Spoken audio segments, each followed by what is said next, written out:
કચ્છભૂમિ ન્યૂઝમાં આપનું સ્વાગત છે। દુર્ગાપુર ખાતે શિવ મહાપુરાણ કથા જ્ઞાન યજ્ઞના માધ્યમથી પંથક ધર્મમય બન્યું। આગામી તારીખ 17ના સોળસી ભંડારા મહોત્સવનું ભવ્ય આયોજન કરાયું છે। માંડવી તાલુકાના દુર્ગાપુર જીઆઈડીસી પાસે આવેલ ક્ષેત્રપાળ દાદા મંદિરે શિવ મહાપુરાણ કથા જ્ઞાન યજ્ઞ અને સોળસી ભંડારા મહોત્સવનું ભવ્ય આયોજન મહંત ચતુરાનંદ ગિરિજી મહારાજના પાવન સાનિધ્યમાં ચાલી રહ્યું છે। કથાના વક્તા શાસ્ત્રી ભીમસેન જોશી મધુરમય શૈલીમાં શિવકથાનું રસપાન કરાવી રહ્યા છે। આગામી તારીખ 17ના સોળસી ભંડારા તેમજ પૂર્ણાહુતિ હવનનો લાભ લેવા ધર્મપ્રેમી જનતાને ભાવભર્યું નિમંત્રણ પાઠવવામાં આવ્યું છે। વંદે મહાપુરુષ તે ચરણારવિંદમ।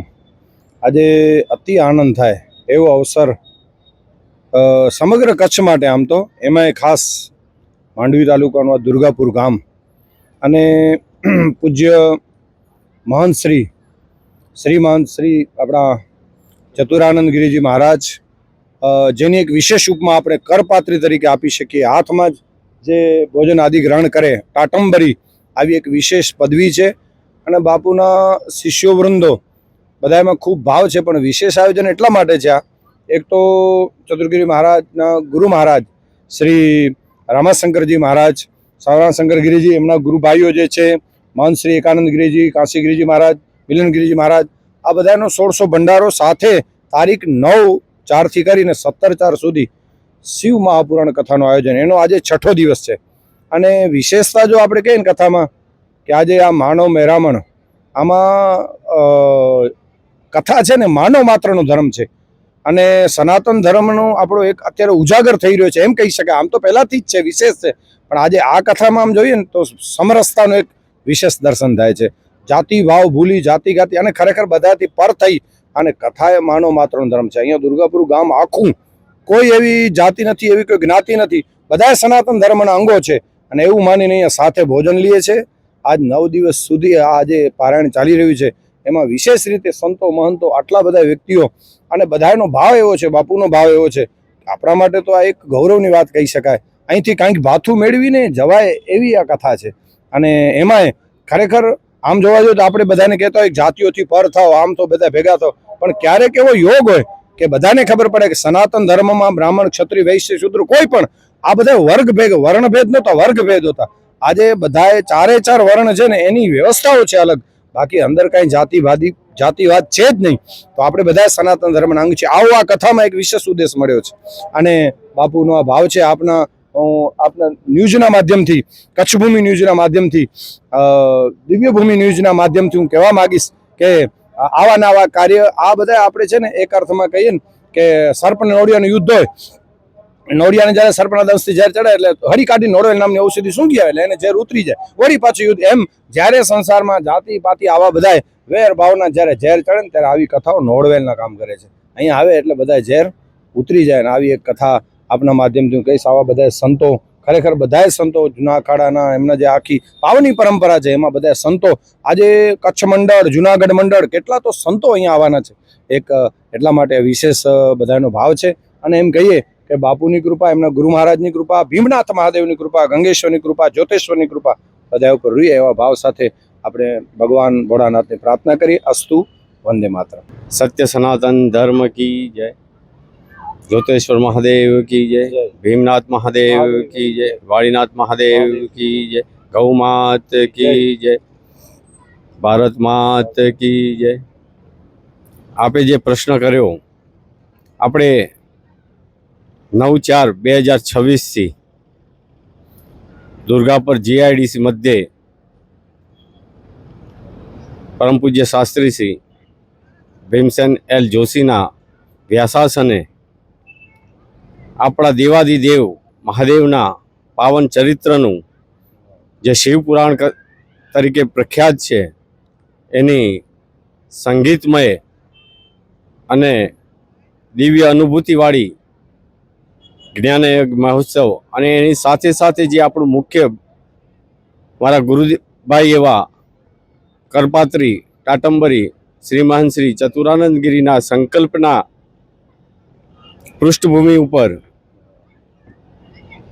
પૂજ્ય ગુરુ બ્રહ્મલીન ગુરુદેવ શ્રી રામાશંકર ગિરિજી મહારાજ, બ્રહ્મલીન મિલન ગિરિજી મહારાજ, બ્રહ્મલીન કાશી ગિરિજી મહારાજ, બ્રહ્મલીન એકાનંદ ગિરજી મહારાજના જે એમનો સંકલ્પ 30 વર્ષનો સંકલ્પ હતો કે બાપુ એમના ગુરુભાઈ કાકા ગુરુ અને ગુરુદેવનો સોળસી ભંડારો મહોત્સવ ઉજવવો એના સંકલ્પ રૂપે આપણે સર્વે જોઈએ છીએ કે એ સંકલ્પ આજે સાકાર થઈ રહ્યો છે અને એમાં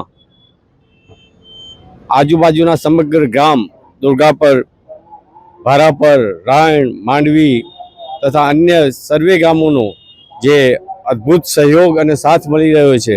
આમ તો આ આખો સંકલ્પ બાપુનો એવો હતો અને આ સમગ્ર કથાનો એક એવી કથા છે જેમાં એક સાધુ તમામ ખર્ચો પોતાના સિરે કોઈ પણ જાતના ડોનેશન વગર એક સાધુની સાનિધ્યમાં એક સાધુ મહાત્મા ભજન, ભોજન, સત્સંગની રસધારા અહીંયા વહાવી રહ્યા છે. તો એનો સમગ્ર લાભ લેવા કચ્છની સનાતન પ્રેમી, ધર્મપ્રેમી જનતાને હું આ સ્થળેથી મારા ગુરુભાઈ વતી સર્વેને હાર્દિક આમંત્રણ પાઠવું છું કે આપ સર્વે આ કથામાં પધારો અને સાથે સાથે 17 તારીખે જે આપણું કથાની પૂર્ણાહુતિ છે અને જે 4 સોળસી ભંડારા રાખેલા છે એમાં અખિલ કચ્છ મંડળના સાધુ સંતો, ગિરનાર મંડળના સાધુ સંતો અને ભારતભરમાંથી દિવ્ય વિભૂતિઓ અહીંયા પધારશે. જે એક આપણે જોઈએ કે એવી ગંગાધાર અહીંયા વહેશે કે જેમાંથી આપણે ઘર આગળ બેસીને એમાં પાવન આપણે ગંગાના નિર્મળ જળમાં સ્નાન કરવા આપણે કાશી, મથુરા, હરિદ્વાર જવું પડે છે. એવી ના કરતાં પણ ભવ્ય એક ગંગા અહીંયા દુર્ગાપરના આંગણે આવશે. તો આપ સર્વે આ કથાનો અને આવી વિભૂતિના દર્શનનો લાભ લેવા 17 તારીખે આપ સર્વે બહોળી સંખ્યામાં પધારો તો આપ કથાનો અને સાધુ સંતના દર્શનનો લાભ પણ પ્રાપ્ત કરી શકશો. આ ઉપરાંત પૂજ્ય બાપુના સાનિધ્યમાં દરરોજ અહીંયા કથા સ્થળે તથા આજુબાજુની ગૌશાળામાં ગાયો માટે નિરણ, પશુ પક્ષી માટે ચણ, કૂતરાઓ માટે રોટલા, કીડીઓ માટે કીડિયારું જેવી અનેકવિધ પ્રવૃત્તિઓ પણ આ કથાના માધ્યમથી થઈ રહી છે. આજે ભવ્ય રક્તદાનનું શિબિર રાખવામાં આવી હતી. એમાં ઘણા ભાવિકોએ રક્તદાન કરી અને ધન્યતા અનુભવી. તો આપ સર્વેને મારી હાર્દિક અપીલ છે કે આપ સર્વે આ સંગીતમય ભવ્ય કથાનો, ભજનનો, ભોજનનો आप सर्वे लाभ लो एवी हार्दिक अपील। माता जी क्या कहेंगे, आपके गुरु महाराज द्वारा दुर्गापुर मध्य जो कथा का आयोजन किया गया है, सोरसी भंडारा के भी आयोजन हुआ है, क्या कहेंगे? हम तो कहते हैं हमारा गुरु महाराज की जय, सतगुरु महाराज की जय। हमारा गुरु महाराज ने जो भी काम उठाया है वो अच्छे के लिए उठाया है। 30 साल का उनका संकल्प था कि मेरे गुरुजी के पीछे मैं सोलसी रखूं। फिर चारों की रखी, चाचा गुरु की भी रखी, गुरु भाई की भी रखी और दो चाचा गुरु है, एक गुरु भाई है और एक गुरुजी है। चारों की सोलसी रखी है, सोलसी भंडारा। इसके निमित्त फिर कथा रखी कि कथा होगा तो अच्छा होगा। जगह बहुत ढूंढी मगर यहाँ जगह मिली, विशाल जगह मिल गई, अच्छी मिल गई, अच्छा भंडारा हुआ और हमारा गुरुजी का संकल्प पूरा हो रहा है। मूर्ति भी बने मगर मूर्ति की जगह नहीं मिली, बाकी मूर्ति भी बिठाते थे। मूर्ति आ चुकी है, बन चुका है मगर उसकी जगह नहीं मिली। खाली इतनी सी कीमत और जितने कच्छ के सब है, साधु है, संत है, भगत है, सब इस भंडारा में आवे और अपना योगदान देवे और भजन करे, पूजन करे और विशेष बनाए।